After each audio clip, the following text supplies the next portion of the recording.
أعوذ بالله من الشيطان الرجيم. بسم الله الرحمن الرحيم.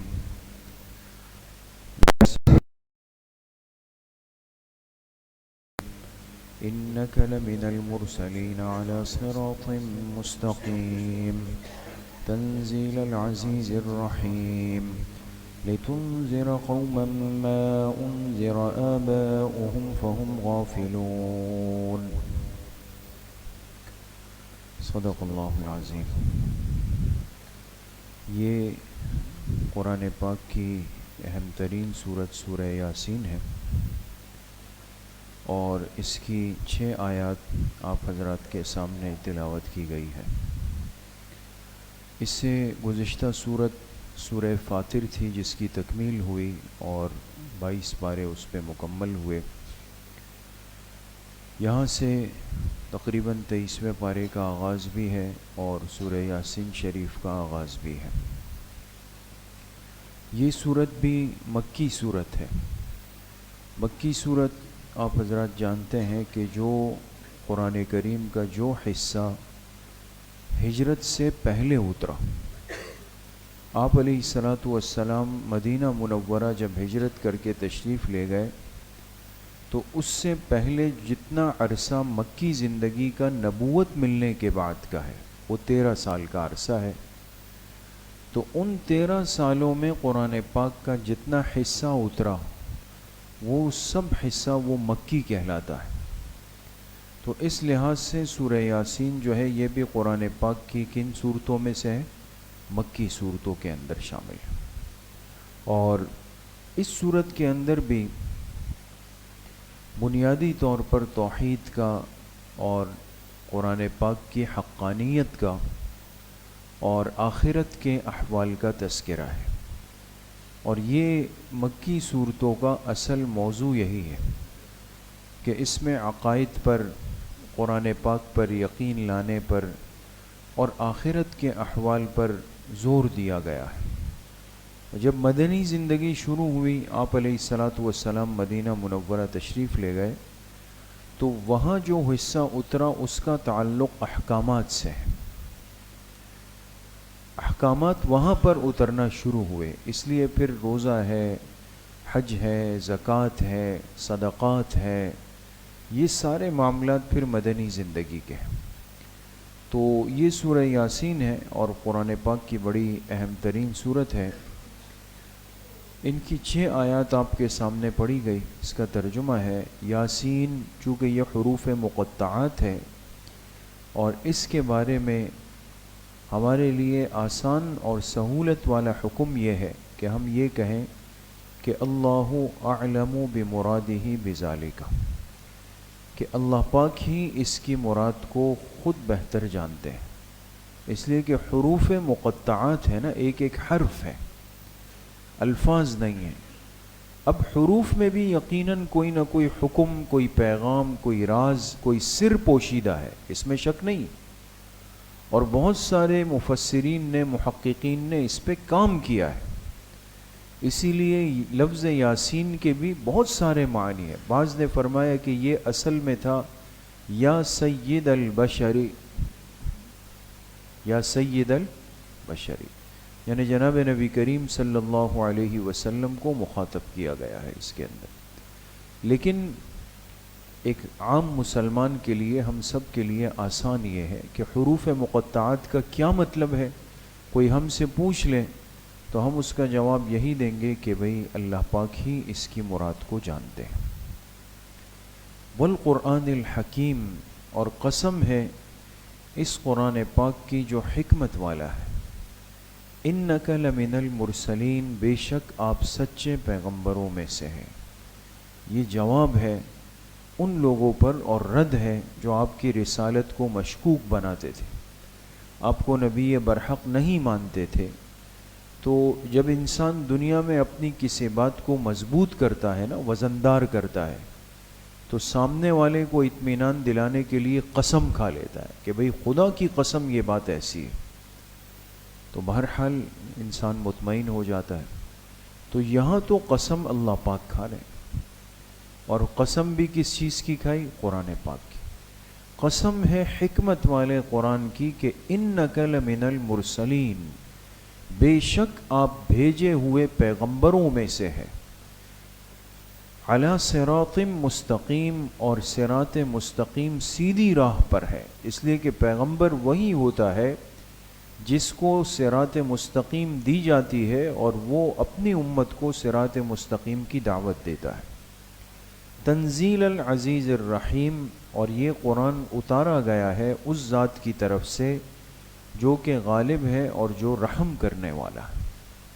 کیوں اترا؟ فرمائے لتنذر قوما ما انذر آباؤہم فہم غافلون، تاکہ اس قرآن کے ذریعے سے آپ اس قوم کو ڈرائیں کہ جن کے باپ داداؤں کو نہیں ڈرایا گیا یعنی کسی پیغمبر کے ذریعے سے، فہم غافلون، لہٰذا یہ غفلت کے اندر مبتلا ہے۔ تو قرآن کریم کے اتارنے کا سبب اور وجہ بھی بیان کر دی کہ اس کو سامنے رکھ کر امت کو اللہ پاک سے ڈرایا جائے، آخرت سے ڈرایا جائے، سوال اور جواب سے ڈرایا جائے، اور ان کے دلوں کے اندر اللہ کے سامنے پیش ہونے کا خوف ڈالا جائے۔ یہ صورت بہت ہی برکت والی صورت ہے۔ ایک روایت میں آپ علیہ الصلاۃ والسلام نے اس کو قلب القرآن فرمایا کہ بھئی یہ پورے قرآن کریم کا دل ہے، جیسے کہ اور صورتوں کے لیے سورہ رحمان کے لیے جو ہے وہ عروس القرآن فرمایا، اور سورہ بقرہ کے لیے اسنمۃ القرآن فرمایا، تو اس سورہ یاسین کے لیے فرمایا کہ قلب القرآن، یہ پورے قرآن کریم کا دل ہے۔ دل اس لیے ہے کہ ابھی آپ سے عرض کیا کہ اس میں توحید کو، قرآن پاک کی سچائی کو اور آخرت کو بیان کیا گیا، اور عقیدہ جو ہوتا ہے یہ بنیاد ہوتی ہے، اصل ہے۔ ایک انسان کے پاس سب کچھ ہے لیکن اس کا عقیدہ خراب اور فاسد ہے، یہ ناکام ترین انسان ہے، اس لیے کہ عقیدہ بنیاد ہے۔ جنت میں لے جانے کا واحد ذریعہ عقیدے کی درستگی ہے، اس لیے پورے قرآن کریم میں سب سے زیادہ زور اور سب سے زیادہ تذکرہ وہ عقیدہ توحید کا آتا ہے، تاکہ مومن کی زندگی اسی عقیدے پہ گزر جائے۔ تو جیسے جسم انسانی میں دل ہے، دل بنیاد ہے نا، سب چیزیں ہوں لیکن دل اگر خدا نخواستہ اللہ سب کو صحت سلامتی نصیب فرمائے، اگر دل کی کیفیت بے قابو ہو جائے، آگے پیچھے ہو جائے، کمزور ہو جائے، اس کی دھڑکن میں فرق آ جائے تو کتنا بڑا مسئلہ ہے، ایک معاملہ خراب ہو جائے گا۔ تو جسم انسانی میں دل مرکز ہے، اسی طریقے سے مومن کی زندگی میں عقیدہ توحید مرکز ہے، اور اس عقیدہ توحید کا چونکہ تذکرہ بڑے اہتمام سے اس صورت کے اندر ہے، اس لیے اس صورت کو قلب القرآن فرمایا گیا۔ اس صورت کے اور بھی نام احادیث مبارکہ کے اندر ذکر کیے گئے ہیں۔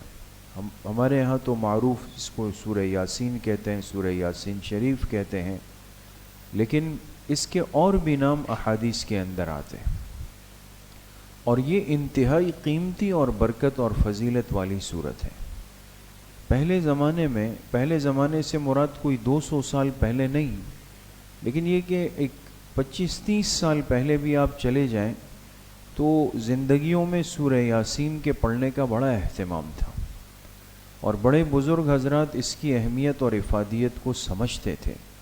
بہت سارے تاجر حضرات دکان کھولتے تھے تو پہلے سورہ یاسین پڑھتے تھے، اس میں کہتے تھے اس سے برکت آتی ہے۔ تو یہ ایک محض سوچ نہیں ہے، بلکہ حدیث پاک کے اندر آپ علیہ الصلاۃ والسلام نے فرمایا کہ جو بندہ اپنی جس حاجت کے لیے سورہ یاسین پڑھتا ہے اللہ پاک اس کو پورا فرما دیتے، اور ایک روایت میں فرمایا کہ میرا جو امتی صبح کے وقت میں سورہ یاسین پڑھے گا وہ اس کے شام تک کے کاموں کے لیے کفایت کر جائے گی، اور جو شام کو پڑھے گا تو اگلی صبح تک کے کاموں کے لیے کفایت کر جائے گی۔ اسی طریقے سے ایک روایت بڑی عجیب اور قیمتی ہے کہ آپ علیہ الصلاۃ والسلام نے فرمایا کہ جو بندہ سورہ یاسین پابندی کے ساتھ اللہ کی رضا کے لیے تلاوت کرتا ہے، پابندی کے ساتھ کرتا ہے، تو قیامت کے دن اللہ پاک اس آدمی کی برکت سے اتنے لوگوں کی شفاعت فرما دیں گے، یعنی مغفرت فرما دیں گے، جیسے کہ ربیعہ قبیلے کے لوگ ہیں، عرب کے قبیلے سے تشبیہ دی، تو خود پڑھنے والے کی کیا شان ہوگی قیامت کے دن۔ اسی طریقے سے فرمایا گیا کہ اپنے موتا کے لیے، یعنی اپنے مرحومین کے ایصال ثواب کے لیے اس سورت کی تلاوت کیا کرو، ان کو بخش دیا کرو، یہ ان کی بخشش کا ایک ذریعہ بن جاتا ہے۔ اور اسی طریقے سے یہ بھی روایت ہے کہ جو جانکنی کی حالت میں ہو، جس کو حالت نزع کہتے ہیں، تکلیف کی حالت کے اندر ہو، تو اس کے سرہانے بھی اس سورت کی تلاوت کی جائے، اس سے اللہ پاک نزع کے اس مرحلے کو، اس کیفیت کو آسان فرما دیتے۔ تو اب دیکھیں یہ سارے فضائل احادیث کے ہیں اور روایات موجود ہیں، اور یہ سورت شاید ہی کوئی گھر ہو کہ جس میں قرآن پاک نہ ہو، لیکن اس کے باوجود ہم میں سے ہر ایک اگر اپنی کیفیت کو دیکھ لیں تو ہم اس سورت کے پڑھنے کا کس قدر اہتمام کرتے ہیں۔ قرآن پاک کی تلاوت سے تو تعلق بہرحال برائے نام سا رہ گیا، نہیں کرتے ہم لوگ، بہت کم، تلاوت کو اہمیت ہی آج نہیں دی جاتی۔ آج ہماری مصیبت یہ ہے دوستو، ہم جب پھنستے ہیں نا معاملات میں، مصیبت میں، پریشانیوں میں، ہر کام کریں گے، ہر جگہ جائیں گے، دور دور بھی اگر کوئی ہمیں پتہ دینا کہ جی فلاں کے پاس چلے جائیں، فلاں کے پاس چلے جائیں، جائیں گے، وقت نکالیں گے، لائن میں لگیں گے، ٹوکن بھی لیں گے، پیسے بھی خرچ کریں گے، سب کچھ کریں گے، میرے یہ مسئلہ حل ہو جائے، میرے یہ رکا ہوا کام حل ہو جائے، فلاں ہو جائے، فلاں ہو جائے، اس لیے کہ وہ چیز دل کو لگ گئی ہے، لیکن کوئی اس پہ تیار نہیں ہے کہ اپنے دن بھر کے معمولات میں سورہ یاسین کو شامل کیا جائے، جبکہ اس سورت کی اخلاص کے ساتھ پڑھنے کی برکت سے دن اور رات کے کاموں کا بننا اور بن جانا، حل ہو جانا، یہ کوئی عام ہستی نے تو نہیں فرمایا، اللہ کے پاک پیغمبر کی زبان مبارک سے نکلا، تو بھئی اس کے ہونے میں کوئی شک ہو سکتا ہے؟ کوئی شک نہیں ہو سکتا، لیکن ہم نہیں کرتے، باقی چیزیں کریں گے سب کچھ، لیکن قرآن پاک کی تلاوت، سورتوں کی تلاوت، اس کا اہتمام یہ بہت مشکل سے ہے۔ اور ہمارے ایک استاد صاحب فرماتے تھے کہ جو عامل جانتے ہیں، جو عامل اگر کسی کو قرآن پاک کی صورتیں بطور وظیفے کے بتا دے تو اس کو ہم زیادہ اہمیت بھی نہیں دیتے، ہمیں یہی چاہیے ہوتا ہے کہ وہ کچھ بنا دے، کچھ لگا دے۔ جائز تعویذات کی نفی نہیں ہے دوستو، وہ بھی ثابت ہے، اگر کسی متبع شریعت اور متبع سنت عامل کے پاس انسان جائے اور ان سے وظائف یا جائز تعویذات لیں، بالکل صحیح ہے، وہ منع نہیں، جائز ہے، لیکن جو اصل نسخہ علاج ہمارے پاس موجود ہے اور ہم کر سکتے ہیں، اس پر ذہن کیوں نہیں آتا؟ اس لیے میرے عزیز و دوستو بزرگوں، قرآن کی تلاوت تو یومیہ معمول میں شامل ہونی چاہیے، اس کو لازمی کریں گے نا انشاءاللہ، اس کو لازمی کریں۔ اس کے ساتھ ساتھ کوشش یہ کریں، پہلے ہم 3 صورتیں بتاتے تھے، اب 5 صورتیں، اور اس میں آسانی یہ کہ ہر نماز کے ساتھ ایک صورت کی تلاوت آپ کر سکتے ہیں، بہت آسان ہے، 5 نمازوں میں ہر نماز کے ساتھ ایک صورت کو شامل کریں۔ فجر کے ساتھ کوشش کریں سورہ یاسین شریف پہلے پڑھیں یا بعد میں پڑھیں یا اشراق کے ساتھ پڑھیں، ظہر کے ساتھ سورہ ملک پڑھیں، عصر کے ساتھ سورہ فتح، انا فتحنا لک فتحا مبینا، اور مغرب کے ساتھ سورہ واقعہ پڑھیں، عشاء کے ساتھ سورہ مزمل پڑھیں۔ یہ کتنی ہو گئی؟ 5 یاد ہوگی دوستو، فجر کے ساتھ سورہ یاسین، ظہر کے ساتھ سورہ ملک، عصر کے ساتھ سورۃ الفتح، فتح 26ویں پارے میں، مغرب کے ساتھ سورہ واقعہ، عشاء کے ساتھ سورہ مزمل۔ یقین کریں آپ ان 5 صورتوں کی پابندی شروع کریں، یہ تو آسانی کے لیے، ورنہ جو ایک ساتھ بھی پڑھ لیں دن میں 5 صورتیں پڑھ لیں تو بہت سارے ہمارے اس دنیا کے صحت کے، کاروبار کے، رزق کے، رشتوں کے، گھر کے معاملات اللہ پاک اتنی برکتوں کے ساتھ حل فرماتے ہیں کہ میں آپ سے کیا عرض کروں. یعنی یہ ایک تجربہ آپ سمجھ لیں، فراوانی ہو جاتی ہے اللہ پاک کی طرف سے. انسان پڑھے یقین کے ساتھ، اس لیے نہیں پڑھے کہ مجھ پر دنیا کھل جائے اور دنیا کے اسباب آ جائے. پڑھے تو اس کو اخلاص کے ساتھ پڑھیں اور اس کو اپنا معمول بنائیں، چھوڑے نہیں، معمول بنائیں. اور پابندی کے ساتھ یہ 5 صورتیں آپ پڑھیں اور پھر آپ خود کچھ دنوں کے بعد مشاہدہ کریں گے کہ آپ کے دل میں اللہ کی عظمت کتنی بڑی ہے، قرآن پاک کی تلاوت کا کتنا ذوق پیدا ہوتا ہے اور کتنے اوقات میں کاموں میں رزق میں اللہ پاک برکت ڈالتے. کون کون کرے گا انشاءاللہ؟ اللہ پاک مجھے بھی آپ سب کو صحیح عمل کی توفیق نصیب فرمائے. بھئی ہر ہفتے کی ایک ترتیب کا اعلان آپ حضرات کے سامنے ہوتا ہے نا کہ مستورات کی اصلاحی مجلس اور عصر کی. کل تھوڑی سی ترتیب بدلے گی اس لیے کہ مصروفیت ہے ہماری. انشاءاللہ کل صبح سالانہ اختتامی تقریب ہے، ختم بخاری شریف ہے جو ہر سال ہوتی ہے الحمدللہ. اس سال بھی انشاءاللہ کل بروز ہفتہ صبح 8:30-9 بجے شروع کریں گے. حضرات علماء اکابر بھی تشریف لائیں گے. آپ تمام احباب سے بھی درخواست ہے کہ اپنے مصروف ترین اوقات میں سے وقت نکال کے لازمی تشریف لائیں، اس لیے کہ آپ حضرات مصروف بھی زیادہ ہوتے ہیں نا، اس لیے درخواست کر سکتے ہیں. تو وقت ضرور نکالیں، تھوڑی سی شرکت فرمائیں اس کے اندر. بڑی بابرکت مجلس ہوتی ہے، دعاؤں کی قبولیت کے مواقع ہوتے ہیں. تو تمام احباب کو دعوت ہے، شرکت کی درخواست ہے. پھر جب اہل محلہ ہو تو ان پر مسجد کا حق دگنا ہو جاتا ہے، تو ساتھی اس کا اہتمام فرمائیں. باقی جو ہفتے کی کل کی مجلسیں ہیں وہ کل نہیں ہوں گی انشاءاللہ، آئندہ ہفتے ہوں. الحمدللہ.